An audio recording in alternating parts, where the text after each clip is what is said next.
Real Madrid যেমন Santiago বার্নাব্যুর ছাদ বন্ধ করে প্রতিপক্ষের ৯০ মিনিটকে বানিয়ে দেয় অনন্তকাল, ঠিক তেমনি হংকং চায়নাও বাংলাদেশের জন্য প্রস্তুত রেখেছে কাইতাক স্পোর্টস পার্ক। বদ্ধ ছাদের নিচে ৫০,০০০ স্বাগতিক দর্শকের সামনে হামজা চৌধুরীদের প্রতিশোধের ম্যাচ।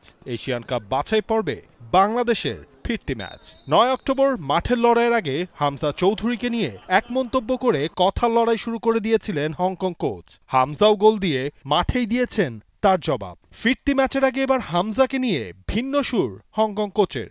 মাত্রই বললাম, যখন আমি কথাটা বলেছিলাম সে সময় আমি হাসছিলাম। আমি নিশ্চিত সেও হাসির ছলে কথাগুলো বলেছিল।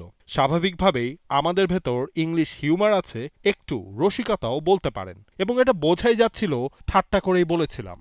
সে অসাধারণ একজন ফুটবলার। আমরা তাকে বাইরে থেকে দলে নিতে পারবো কিনা জানি না। আমি কখনো তার সঙ্গে অনুশীলন করিনি, তাকে ট্রেনিংও করতে দেখিনি।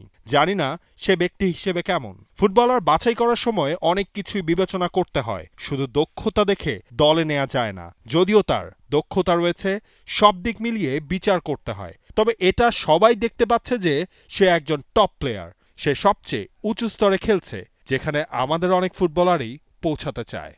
বসুন্ধরা টিস্যু, অশুদ্ধতার বিরুদ্ধে এক বিন্দুও ছাড় নয়।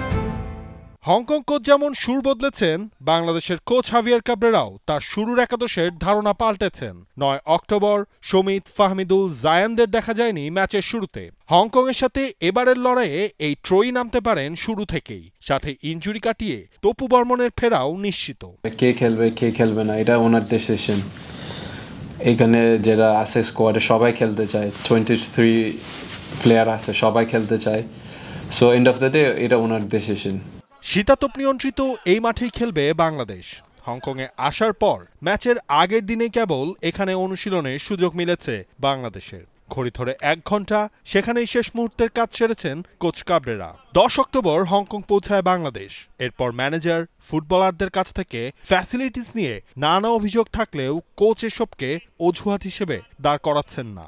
They were not the best, definitely not the best conditions, but it was enough for us to train and do the training sessions we had planned. So definitely can be better. There's no doubt. I really don't know the standards of the facilities in Hong Kong. These were average, let's say, but honestly, that's not for me something to give any importance. Asian cup বাছাই পর্বে ৩ ম্যাচে মাত্র ১ point বাংলাদেশের। রয়েছে point টেবিলের তলানিতে, ঝুলছে Asian কাপে কোয়ালিফাই করার সুযোগটাও। ম্যাচ বাকি ৩, বাংলাদেশের টার্গেট পূর্ণ ৯ পয়েন্ট।